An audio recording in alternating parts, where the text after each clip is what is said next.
আচ্ছা, বলো VAT dye সম্বন্ধে কে জানো, কিছু জানো বলো। ভ্যাট ডাই কোথায় ইউজ হয়, কেন ইউজ করা হয়, ভ্যাট ডাই আমরা কেন করবো? Why we are going to learn vat dye? Vat dye সম্বন্ধে আমাদের পড়ার উদ্দেশ্যটা কি?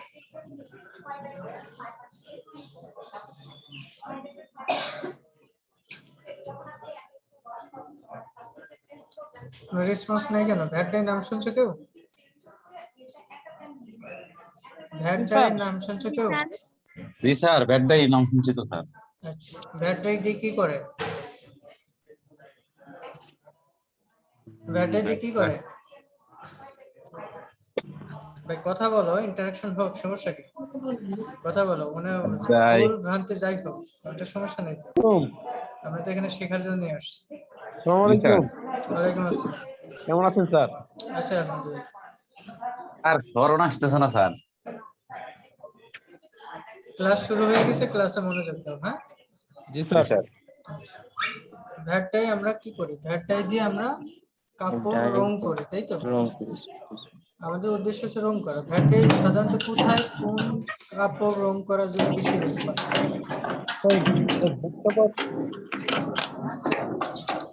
ডেনিমের ক্ষেত্রে, তাই না? ডেনিমের ক্ষেত্রে ভ্যাট ডাইয়ের মধ্যে ইন্ডিগো একটা ডাই, তাই না? ইন্ডিগো কোথায় ইউজ হয় বেশি? তোমার ডেনিমে, গ্যাবার্ডিনেও কিছু কিছু ক্ষেত্রে ইউজ করে, কিন্তু ডেনিমে বেশি ইউজ করে, তাই না?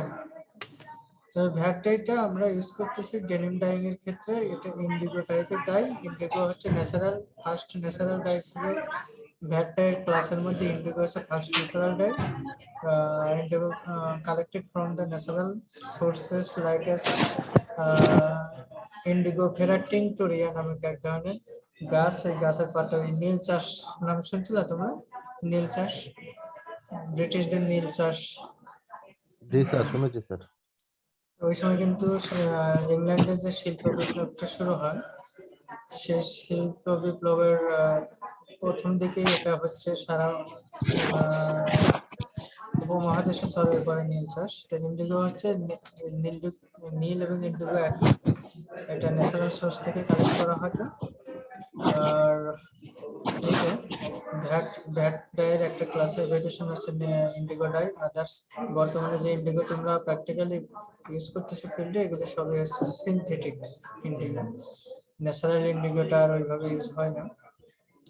আর এই তো ইন্ট্রোডাকশন গেল ভ্যাট ডাই। ভ্যাট ডাইয়ের হিস্টোরিটা আবার একটু বলি। আনটিল 1815, মানে 1860 সালের শিল্প বিপ্লবের আগ পর্যন্ত were dyes are obtained from natural sources, মানে যে প্রাকৃতিক যে গাছপালা, লতা পাতা, ফল, এগুলো নির্যাস থেকে ডাই তৈরি করা হতো, ন্যাচারাল ডাই যেগুলো বলে। Most commonly from vegetables, plant, race, lichens with a few from insect. কিছু ধরনের পোকামাকড় ছিল যেগুলো হচ্ছে আমরা যদি একটু করা হতো, এক্সট্রাকশন করা হতো, তাহলে পোকামাকড়ের নির্যাসের বিভিন্ন ধরনের কালার পাওয়া যেত। Around 1900, Rene Born in Germany accidentally prepared a blue dye from anthracene, which he named as indigo dye. 1900 সালের দিকে ইন্ডিগো, সিনথেটিক ইন্ডিগোটা প্রথম ডেভেলপ করা হয়। তার আগে যে ডাইগুলো আসলো সেগুলো সবই ছিল হচ্ছে ন্যাচারাল সোর্স থেকে। After this, Bone and his co-author synthesized many other bad dye. Others bad dye গুলো synthesize করা হয় ওই 1900 সালের দিকে। রেনে বোন যেটা তৈরি করে তার থেকে সিনথেসাইজ করে আরো ডিফারেন্ট টাইপের ভ্যাট ডাই প্রডিউস করা হয়। This is the history of vat dye. আচ্ছা, বুঝতে পারছো? স্যার, ওই যে মাজারুল ইসলাম, ওনার ওখান থেকে সাউন্ড আসছে, একটু মিউট করে দেন। মাঝারুল শুনতে পাচ্ছ আমাকে?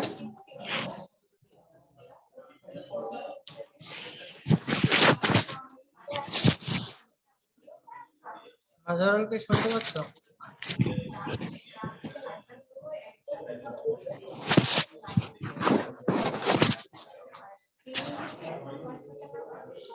আচ্ছা, তাহলে ভ্যাট ডাইয়ের ডেফিনিশনটা আমরা আসি। ভ্যাট শব্দের মানেটা কি কেউ বলতে পারো? ভ্যাট, ভ্যাট হচ্ছে one kind of vessel, wooden vessel. প্রাচীনকালে কাঠের তৈরি এক ধরনের পাত্র ছিল, সেই পাত্রের মধ্যে এই ন্যাচারাল সোর্স থেকে যে কালার গুলো পাওয়া যেত সেগুলো পাত্রের মধ্যে রেখে তার মধ্যে কাপড় সাপড় দিয়ে রং করা হতো, হিট অ্যারেঞ্জ করে মানে তাপ দিয়ে জ্বালিয়ে রং করা হতো। তো ভ্যাট শব্দের মানে হচ্ছে ভেসেল অথবা পাত্র, কাঠের তৈরি পাত্র। ভ্যাট ডায়ের সেই ইয়াটা, ডেফিনেশনটা ওখান থেকেই আসছে, নামকরণটা ওখান থেকেই আসছে। ভ্যাটটাই হচ্ছে ভ্যাটম্যান ভেসেলস, আর এই ভ্যাট থেকে ভ্যাটিং ওয়ার্ডটা আসছে, সে ভ্যাটিং থেকে আবার ভ্যাট ডাইয়ের নামটা আসছে। তা ভ্যাট ডাই হচ্ছে insoluble colouring component which is collected from the natural source or present now synthesized from the laboratory, and which is used to produce used to dye different types of textile material. এবং যেহেতু এটা insoluble die এবং এটাকে soluble ফর্মে করতে হলে reducing agent লাগে with alkaline solution. সাধারণত ভ্যাট ডাই, আমরা যে ভ্যাট ডাই বর্তমানে পাই সেগুলো হচ্ছে সলিউবল ফর্মেও পাই, ইনসলিউবল ফর্মে পাই, কিন্তু ইন জেনারেলি ভ্যাট ডাই হচ্ছে ইনসলিউবল, অদ্রবণীয়। এটা পানিতে দিলে পানিতে দ্রবীভূত হয় না। এটাকে দ্রবীভূত করতে হলে আমাদেরকে রিডিউসিং করে নিতে হবে, মানে এটার সাইজটাকে রিডিউস করে নিতে হয় মলিকুলার, এবং ব্যাটের মলিকুলার সাইজটা অনেক বেশি, মলিকুলার ওয়েট অনেক হাই, এজন্য এটাকে রিডিউসিং এজেন্ট দিয়ে রিডিউস করে নিতে হয়। দেন এটা টেক্সটাইল ম্যাটেরিয়ালকে ডাইং করার পরে যখন আবার হচ্ছে ডাইং হয়ে যায়, দেন আবার এটাকে অক্সিডাইজেশন করে আগের ফর্মে ইনসলিউবল ফর্মে নিয়ে আসতে হয়। এই কেমিস্ট্রিটা আমরা দেখব। The definition যদি আমরা আসি, a water insoluble dye which is converted into soluble form by treated with a reducing agent in alkali solution. Finally যখন টাইম কমপ্লিট হয়ে যাবে তখন আমরা আবার এটাকে ইনসলিউবল ফর্মে নিয়ে আসবো অক্সিডেশনের মাধ্যমে। তোমরা কি স্ক্রিনটা দেখতে পাচ্ছ? জি স্যার, দেখা যাচ্ছে স্যার। আচ্ছা, এখানে দেখো এটা হচ্ছে insoluble fat die.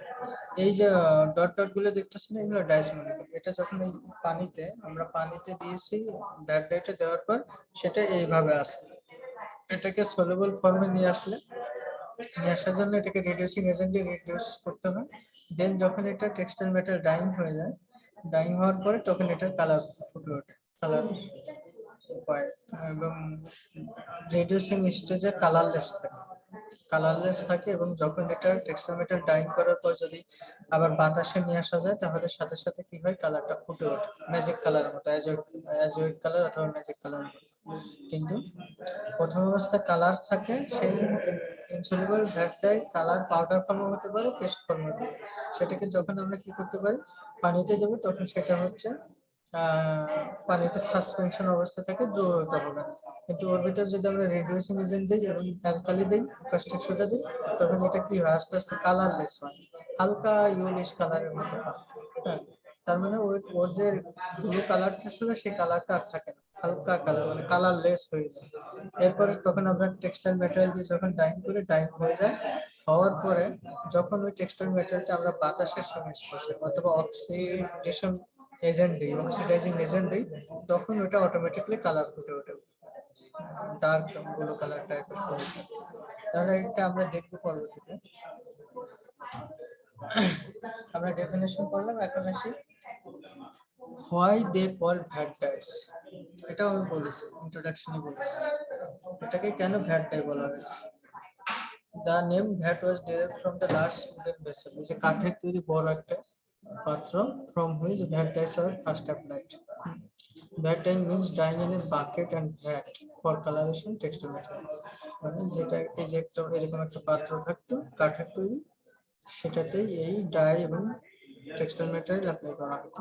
Almost any dye including fibre, reactive dyes, direct dyes and acetic can be used in VAT.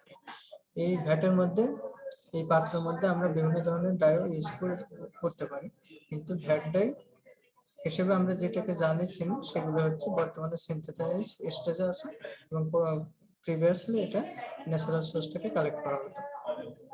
The original vat dye is indigo obtained from plant, এবং অরিজিনাল ভ্যাট ডাইটা ছিল হচ্ছে Indigo টাইপের এবং এটা গাছের থেকে collect করা হতো।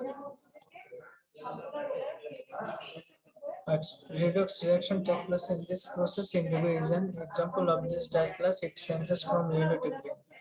এখানে দেখলাম না, এটা হচ্ছে পানি, পানিতে ডাইস মধ্যে করে দিয়েছে। হ্যাঁ, দেওয়ার পর এটা যখন রিডিউস করছি, রিডিউস করার পর এই হালকা ইয়েলোইশ কালার হয়ে গেছে, ইয়েলোইশ কালার হয়ে গেছে। যখন এটাকে আমরা আবার অক্সিডেশন করছি অক্সিজেন অথবা অক্সিডাইজিং এজেন্টের সাথে, তখন এটা কালারফুল হয়ে গেছে, ব্লু, রেড, বিভিন্ন কালার হতে পারে ব্যাড ডাইয়ের। আচ্ছা, but not all vat dyeing is done with vat dye. এখন ব্যাড ডাইসের নামকরণ, হিস্টোরি, ইন্ট্রোডাকশন, এর উপরে তোমাদের কোনো কিছু বোঝো না এরকম কিছু আছে? ইন্ট্রোডাকশন, ডেফিনেশন অথবা নামকরণের কারণ, এই তিনটা জিনিস বুঝতে পারছো সবাই?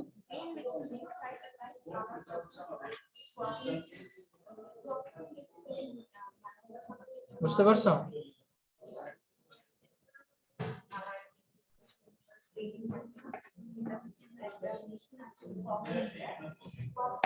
স্যার শব্দ আছে কিসে? কেমন শব্দ? স্যার বাহিরে আলোচনা শোনা যাইতেছে, এরকম কোনো কিছু না, সাইডে ক্লাস হচ্ছে, ওইগুলো শব্দ সামিউল, বুঝছো? বাইরে স্যাররা ক্লাস, আছে না, class নিচ্ছে। স্যাররা ক্লাস নিছেন। এখন শোনো, ও আচ্ছা, দ্যাট ডে তোমার হচ্ছে ইন্ডিগো, সরি, ইন্ট্রোডাকশন, ডেফিনিশন, নামকরণ, এই তিনটা জিনিস বুঝতে পারছো কিনা? সবাই আনমিউট করো সবাই। জি স্যার, বুঝতে পারছি আমি। আচ্ছা ঠিক আছে, আর সবাই কই? স্যার আরেকবার বলেন। তোর মানে এতক্ষণ ছিল না কে? জি, আমি শুরু থেকে আছি স্যার। শুরু থেকে আসি, তাহলে মনোযোগ দিয়ে শুনতেছো।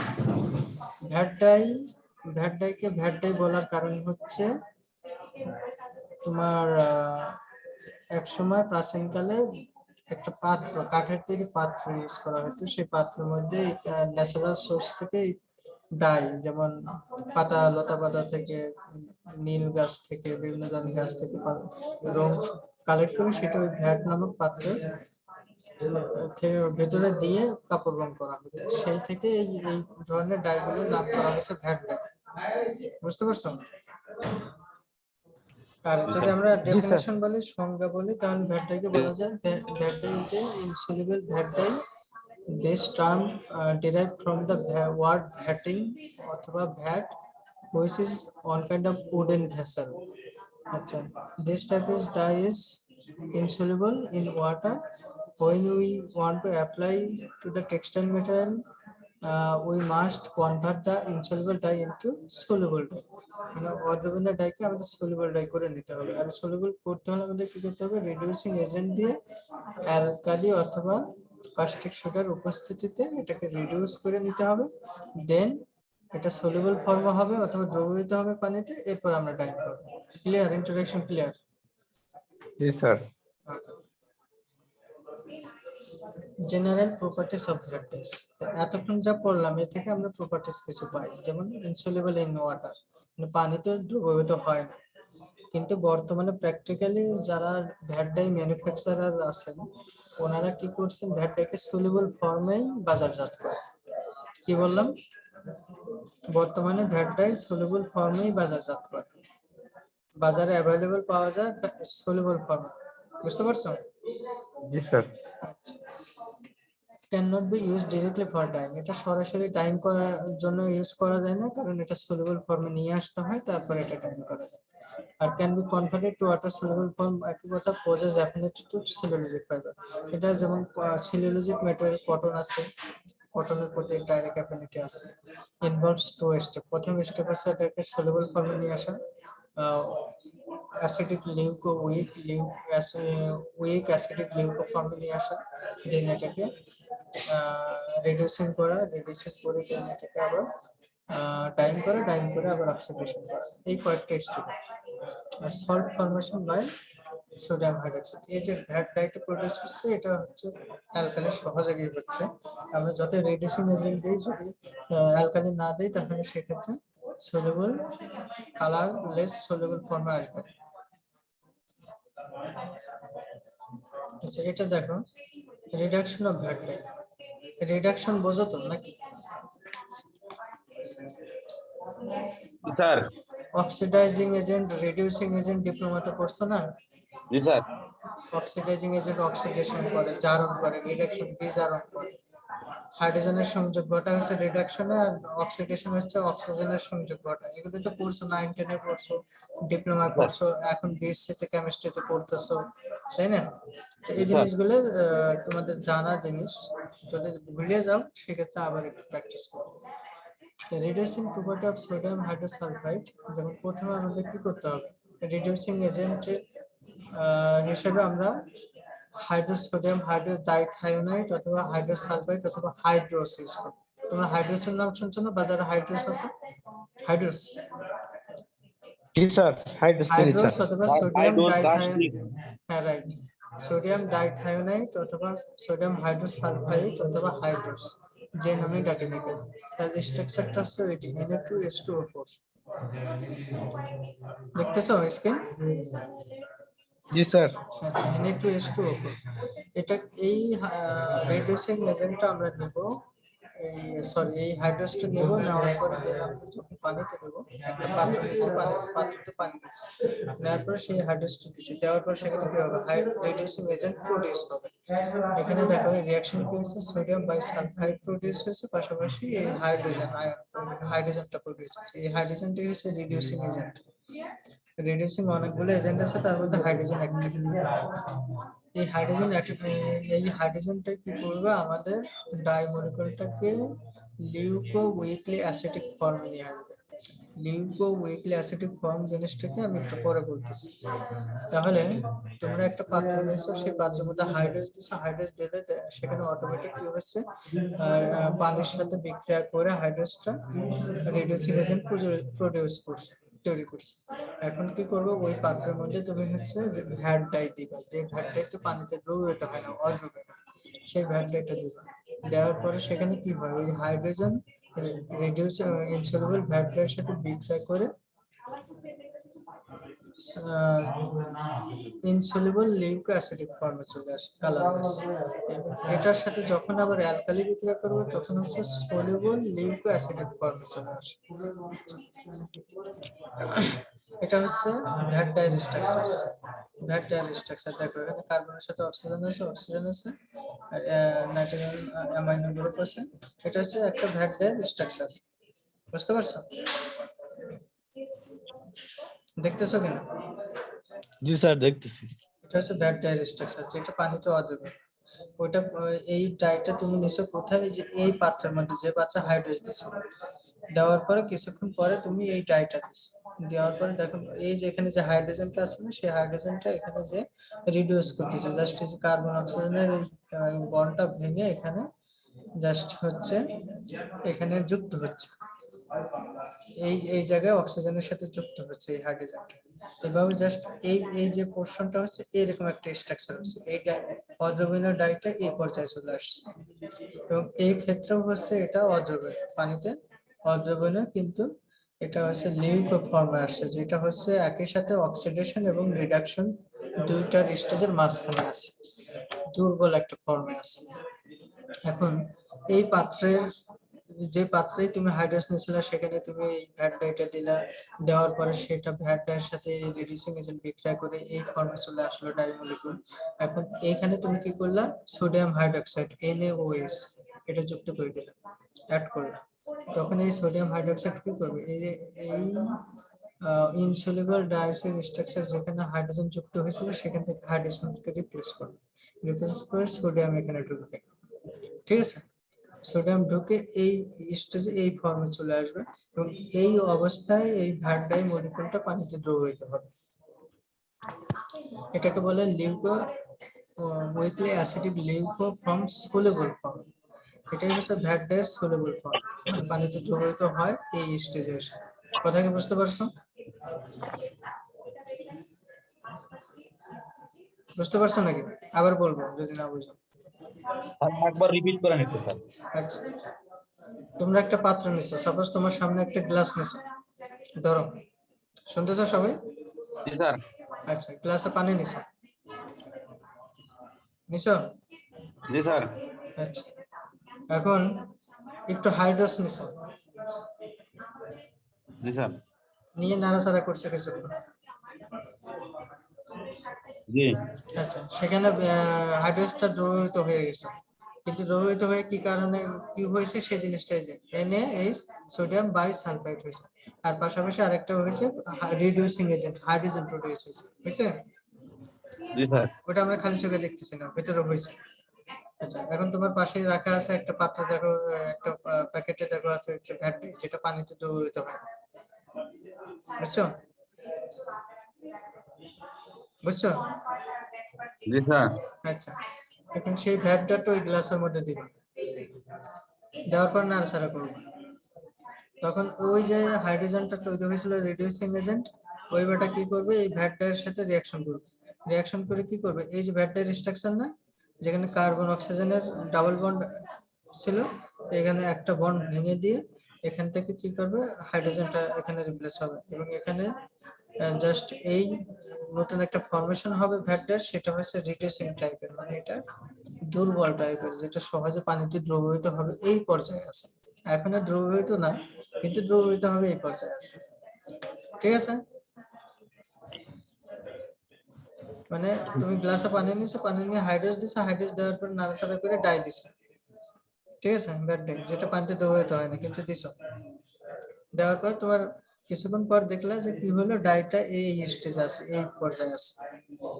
আচ্ছা, এখন তুমি যদি অ্যালকালি কাস্টিক সোডা দাও, সোডিয়াম হাইড্রোক্সাইড দাও, তখন কি হবে, এই স্ট্রাকচারে যে হাইড্রোজেন আছে, হাইড্রোজেনকে সোডিয়াম রিপ্লেস করে এই স্ট্রাকচারে যেটা প্লেস হবে, এবং এইরকম একটা ডাইমলিকুল ফরমেশন তৈরি হবে, এবং এটা পানিতে দ্রবীভূত হবে। অ্যালকালি দেওয়ার সাথে সাথে পানিতে ডাইরেক্ট দ্রবীভূত হবে, বুঝতে পারছো? মিশে যাবে পানির সাথে, বুঝো নাই? জি স্যার। আচ্ছা, এখন এর ভিতরে ওই গ্লাসের ভিতরে তুমি হাইড্রোজ দিছো, হাইড্রোজ দিয়ে কিছুক্ষণ নাড়াইছো, তারপর ডাই দিছো, ডাই দেওয়ার পরে কিছুক্ষণ নাড়ানোর পরে তুমি দেখছো যে দুর্বল অ্যাসিডিক ফর্মে লিউকো ফর্মেশন। এরপরে তুমি সেটা কি করলে, অ্যালকালি দিলে, অ্যালকালি দেওয়ার পর সেটা আবার আর একটু দ্রবীভূত হয়ে গেছে। এখন তুমি কি করবা, এই স্টেজে কিন্তু কালারলেস, তুমি যে কালারটা দিছিলে সেই কালার এখন আর নেই। তুমি দিছিলে সাপোজ ব্লু কালার, এখন এটা কিন্তু আর ব্লু নয়, কালার লেস হয়ে গেছে, কালার চেঞ্জ হয়ে হালকা ইউলিশ কালার হয়েছে, কালার লেস হয়ে গেছে। এখন তুমি কি করলে, টেক্সটাইল ম্যাটেরিয়াল, তুমি একটা করে কাপড় গ্লাসে দিলে, বুঝতেছো? জি স্যার। আচ্ছা, দেওয়ার পরে তখন তুমি সেখানে টেম্পারেচার দিলা 40, 50, 60 ডিগ্রি টেম্পারেচার দিয়ে 40 মিনিট টাইম করলাম, করার পরে সেই কাপড়টা ওই পাত্রের গ্লাসের ভিতরে দেখবা যে তোমার কোনো কালারই হচ্ছে না, কিন্তু তারপরে তোমাকে 40 মিনিট এভাবে তাপ দিয়ে ঘোরাইতে হবে, কিন্তু কোনোভাবে খেয়াল রাখতে হবে যেন ওই দ্রবণের উপরে কাপড়টা চলে না আসে, তাহলে ঝামেলা আছে। এই ঝামেলা আমি পরে বলতেছি, জাস্ট হচ্ছে দ্রবণের ভিতরেই কাপড়টাকে তুমি নাড়াচ্ছ পানির ভিতরে, এভাবে 30-40 মিনিট নাড়ানোর পর তুমি বুঝতেছো না যে কালার হয়েছে, মানে কালার ফুটে ওঠেনি। এরপর তুমি কি করবা, এইভাবে 40 মিনিট নাড়ানোর পর সেটা বাদটা ড্রেন করে দিয়ে সেই কাপড়টাকে কি করবো, বাতাসের সঙ্গে স্পর্শ নিয়ে আনবা, কিছুক্ষণ 5-10 মিনিট রেখে দেবে, দেখবে যে আস্তে আস্তে ব্লু কালার হয়ে গেছে, ডার্ক কালার হয়ে গেছে।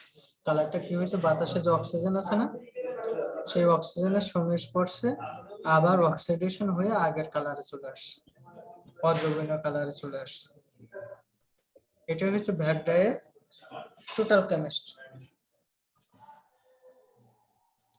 এখন বলো, বুঝতে পারছো কিনা? বুঝতে পারছি স্যার। আচ্ছা, বাকিগুলো কই, বাকি সবাই কই, ওরা জি কথা স্যার, বলো বুঝতে না। বুঝতে পারছি স্যার। সবাই স্যার তো- ভালো করে বুঝতে স্যার, স্যার, আসি আমরা স্যার। কালার ল্যাবে কাজ করছি তো, জি স্যার। রিডাকশন দিছি। আচ্ছা, তাহলে তো জানাই আছে কিছুটা, তাই না? জি স্যার, কালার ল্যাবে এগুলো করছি। Okay, good good.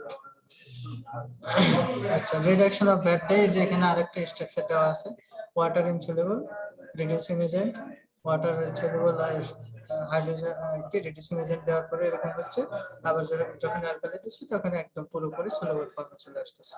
এরপর যখন আমরা এটাকে আবার ওই বাতাসের সংস্পর্শে অথবা হাইড্রোজেন পারঅক্সাইড লিসিং এজেন্ট দিয়ে অক্সিডেশন করতেছি, তখন আবার আগের জায়গায় চলে আসতেছে। এটা দেখো স্যার, এই যে ইমেজটা দেখো, এটা পাত্রের ভিতরে জাস্ট হচ্ছে যখন তুমি এটা ডাইং করতে থাকবে তখন কি হয়, কালারটা ওইভাবে বোঝা যায় না। যখন এটাকে ডাইং শেষ হওয়ার পর উপরে নিয়ে আসতেছো, নিয়ে এসে বাতাসে দিচ্ছ, অক্সিজেনের উপস্থিতিতে অক্সিডেশন হয়ে কি সুন্দর কালার প্রডিউস হয়েছে। কিন্তু এখানে একদম লাইট হালকা ইউনিশ কালার, লাইট কালারটা হয়েছে। আর যখনই অক্সিডেশন হচ্ছে pure colour, permanent colour produce হয়ে যাচ্ছে। এটা হচ্ছে ভ্যাটে ম্যাজিক।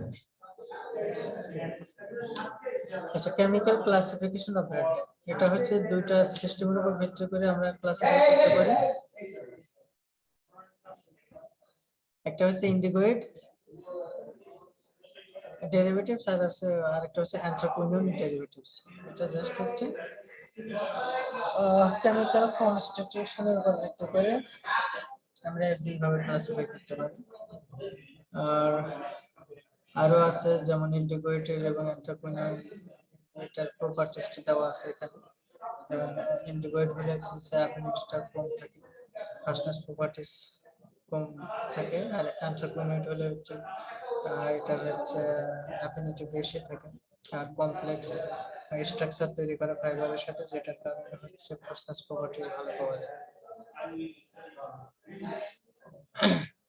এখন এই পর্যন্ত যতটুকু আলোচনা করলাম mechanism, chemistry of VAT diet, সেটা সাকসেসিভ অথবা ধারাবাহিকভাবে এখানে দেওয়া আছে স্টেপ বাই স্টেপ। প্রথম স্টেপটা হচ্ছে ভ্যাটিং, দ্বিতীয় স্টেপটা হচ্ছে অক্সিডেশন, তৃতীয় স্টেপটা, প্রথম স্টেপটা হচ্ছে তোমার ওই রিডিউসিং অলরেডি করে দিতে। অথবা ভ্যাটিং এর মধ্যে রিডিউসিং আছে, তারপর অক্সিডেশন আছে, আপডেট ট্রিটমেন্ট আছে। আচ্ছা, ভ্যাটিং এটা ইম্পর্টেন্ট একটা কোশ্চেন, এটা তোমাদের থাকবে। What do mean by vatting? What do mean by the term of vatting? Vatting term দ্বারা তুমি আসলে কি জানো? ভ্যাটিংটা হচ্ছে to convert the insoluble VAT dye into soluble VAT dye is called vatic, অথবা to convert the VAT dye from insoluble to soluble form is called vatic. মনে থাকবে ভ্যাটিং কাকে বলে? ভ্যাটিং কাকে বলে কে বলতে পারবে?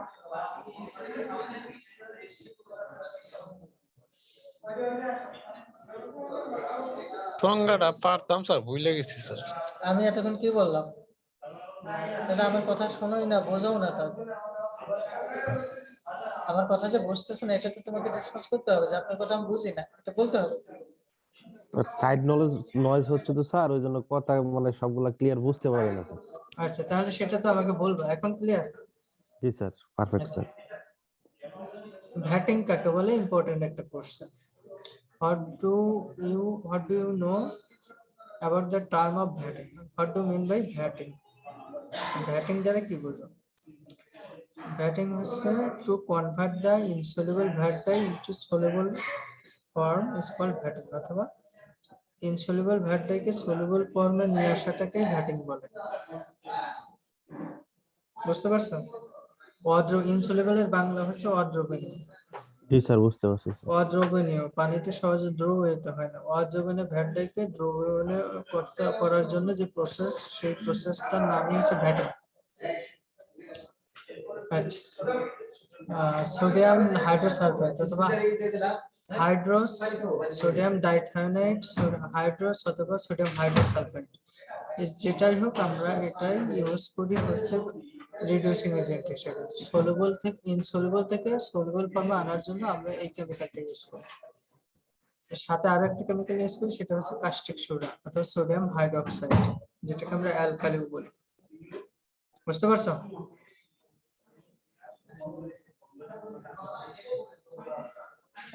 জি স্যার। আর বেশিক্ষণ ক্লাস নেব না, আর 10 মিনিট সর্বোচ্চ।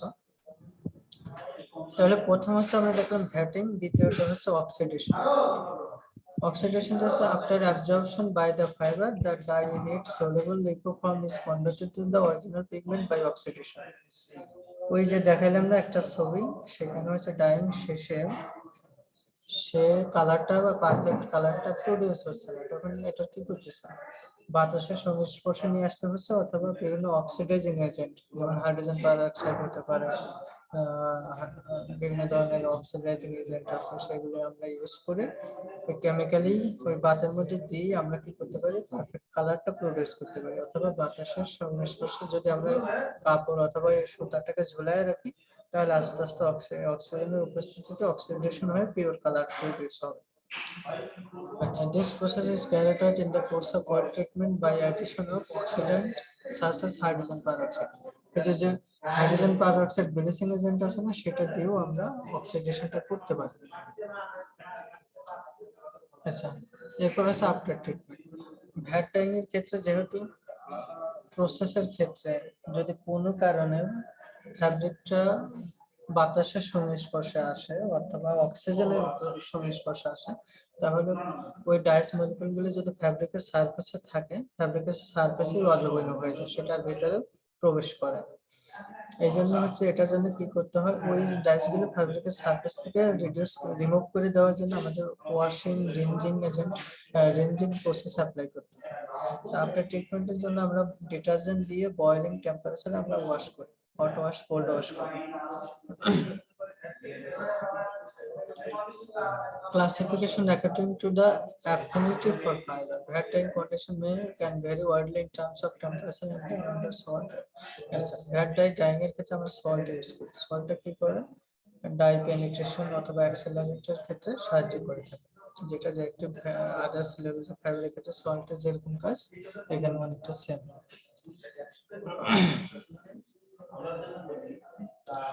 আচ্ছা, ব্যাড ডাইকে আরো ক্লাসিফাই করা যায় বিভিন্ন ভাবে, যেমন হচ্ছে তোমার কোল্ড ডাই, কোল্ড অথবা কোল্ড ব্যান্ড ড্রাই, তারপর আছে নরমাল ব্যান্ড ড্রাই, তারপর আছে হট ব্যান্ড ড্রাই, তারপর আছে ওয়ার্ম অথবা হট ব্যান্ড ড্রাই, স্পেশাল প্লাস্টাইটিক ড্রাই।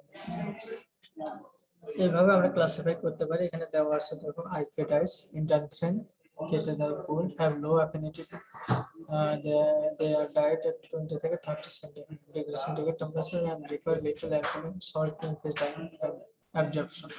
মানে ডাইয়ের অ্যাবজর্পশন, শোষণ ক্ষমতা বাড়ানোর জন্য আমাদের অ্যালকালি লাগে অল্প করে, এবং সল্টও দিতে হয় এই টাইপের ব্যাড টাইপের।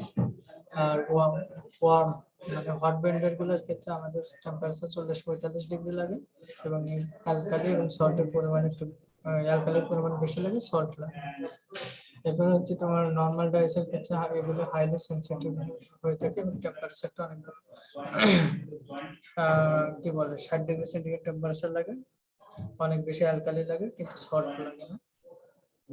আর স্পেশাল টাইপের ক্ষেত্রে এটা জাস্ট হচ্ছে স্পেশাল টাইপ ডাইং এর ক্ষেত্রে এটা 40-45 থেকে 60 মিনিট পর্যন্ত ডাইং করা হয়, এটা নরমাল কন্ডিশন। এরপর দেখো advantage. The bag dye have high color fastness which is uncommon in other dye. যেহেতু ডাই মলিকিউল সাইজটা অনেক বড়, পার্টিকেল সাইজ অনেক বড়, এবং এটা হচ্ছে সলিউবল ফর্মে নিয়ে এসে ডাইং করার পরে সেটা আমাকে যদি অক্সিডেশন করে ইনসলিউবল ফ্যাব্রিকের ভিতরে ইনসলিউবল করে দেওয়া হয়, তখন ওটা যতই আমরা পানিতে ওয়াশ করি না কেন, যেহেতু সেখানে টেম্পারেচার দেওয়া হচ্ছে না, অ্যালকালি দেওয়া হচ্ছে না, রিডিউসিং এজেন্ট দেওয়া হচ্ছে না, তখন ওই ডাই মলিকিউলগুলো আর ফাইবারের ভেতর থেকে বের হয় না। এই জন্য ওয়াশিং বিশেষ করে রাবিং ফাস্টনেস ছাড়া আদার্স সব ফাস্টনেস প্রপার্টিস অনেক ভালো ভ্যাটের। গার্মেন্টস ডাইং এর ক্ষেত্রে, ডেনিম ডাইং এর ক্ষেত্রে আমরা বেশি পরিমাণ ভ্যাট ডাই ইউজ করে থাকি, এটা অ্যাডভান্টেজ গেল। ডিসঅ্যাডভান্টেজেস হচ্ছে limited shade range, sorry reactive dyes এর মধ্যে ওয়াইড রেঞ্জ শেড পাওয়া যায় না, মানে খুব বেশি ব্রিলিয়ান্ট শেড পাওয়া যায় না। সেনসিটিভ টু অ্যাব্রেশন, মানে রাবিং ফাস্টনেসটা খুব একটা ভালো না। আর কমপ্লিকেটেড অ্যাপ্লিকেশন প্রসিডিউর, যেহেতু কয়েকটা স্টেপ আমাদের অ্যাপ্লাই করতে হয় এবং খুব আমাদেরকে সতর্ক থাকতে হয় এরকম যে ফ্যাব্রিকের যে পাত্রে ডাইং করবে সেই পাত্রটা এয়ার টাইট হতে হবে, যাতে খুব সহজে বাতাসের সংস্পর্শে না আসে। যদি আসে তাহলে সেটা কি হতে পারে, ফ্যাব্রিক অথবা টেক্সটাইল ম্যাটেরিয়াল যে পার্টটা হচ্ছে বাতাসের সংস্পর্শে আসবে ডিউরিং ডাইং টাইম, ওই জায়গাতে ডাই মলিকিউলগুলো আবার অদ্রবণীয় হয়ে যাবে এবং আনলেভেল ডাইং হবে। আর এই জন্য হচ্ছে এয়ার টাইট ভেসেল অথবা ডাই পাত ইউজ করতে হবে। টাইম কনজিউমিং, যেহেতু এটা কয়েকটা প্রসেস ভ্যাটিং করে নিতে হয়, আবার অক্সিডেশন করতে হয়, এই জন্য টাইম কনজিউমিং প্রসেস, সময় বেশি লাগে, not more suitable for wood, এবং উড ফাইবার ডাইং এর ক্ষেত্রে vat dye, wood fibre dyeing এর ক্ষেত্রে ভ্যাট ডাই অ্যাপ্লিকেবল। এটা হচ্ছে ভ্যাট ডাইসের মোটামুটি এতটুকু জানা থাকলে ভ্যাট ডাই সম্বন্ধে এনাফ, কিন্তু এটা যদি প্র্যাকটিক্যালি আমরা দেখতে পারতাম আরো ভালো হতো। এখন এই ভ্যাট ডাইয়ের উপর ভ্যাট ডাইয়ের ইন্ট্রোডাকশন, ডেফিনিশন, হিস্টোরি, তারপর হচ্ছে মেকানিজম, অ্যাডভান্টেজ, ডিসঅ্যাডভান্টেজ, ক্লাসিফিকেশন, এই বিষয়গুলোর উপর তোমাদের কোনো কোশ্চেন আছে কিনা আজকে যা পড়লাম?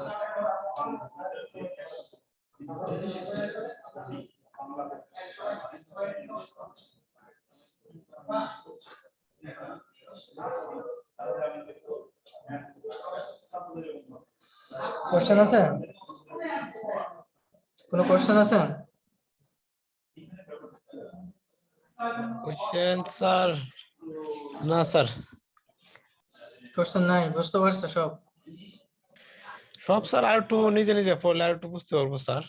রাইট, তাহলে নেক্সট ডে তোমরা আরেকটু স্টাডি করো, যদি তোমাদের কোনো কিছু মিসিং থাকে অথবা কোনো কিছু বুঝতে তোমাদের সমস্যা হয় সেক্ষেত্রে আমাকে একটু বললে আমি নেক্সট ক্লাস শুরুর আগে এটা নিয়ে আবার একটু রিভিউ করব।